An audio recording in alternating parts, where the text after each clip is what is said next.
SIR আতঙ্কে মৃত ব্যক্তির পরিবারের সাথে দেখা করলেন রাজ্যের মন্ত্রী চন্দ্রিমা ভট্টাচার্য।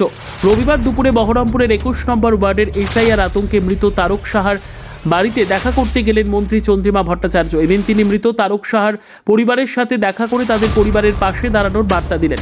এদিন মন্ত্রীর সাথে উপস্থিত ছিলেন বহরমপুর পৌরসভার চেয়ারম্যান নারুগোপাল মুখার্জি, বহরমপুর মুর্শিদাবাদ সাংগঠনিক জেলার তৃণমূল জেলা সভাপতি তথা কান্দির বিধায়ক অপূর্ব সরকার সহ অন্যান্য তৃণমূল নেতাকর্মীরা। আমরা বলছি, আপনারা শুনলেন যে কিভাবে আতঙ্কিত হয়েছিলেন।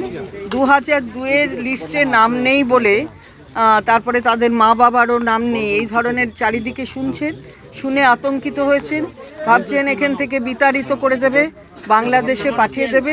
একটা সাধারণ ঝালমুড়ি বিক্রি করেন, জীবনযাপন করেন, সেইভাবে একটা মেয়ের বিয়ে দিয়েছেন, ছেলেটা মেন্টালি চ্যালেঞ্জড।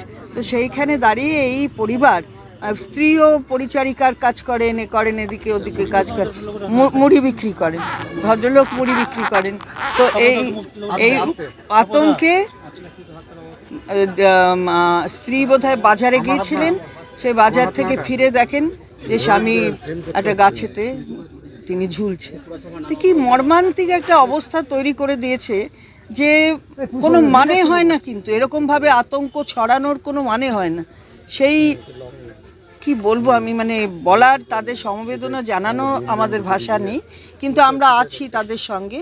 মুখ্যমন্ত্রী তার পাশে রয়েছেন, আমাদের সাধারণ সম্পাদক পাশে রয়েছেন, আমাদের গোটা দল আছে, আমাদের এখানে অপূর্ব আছে, অপূর্ব তো দেখছেই, এবং নাড়ু আছে চেয়ারম্যান, ও দেখছে সব কিছু। আগেও এদের একটুখানি সাহায্য যা করা সেটা করবার চেষ্টা করেছে, আমরা আছি। একটা বিষয়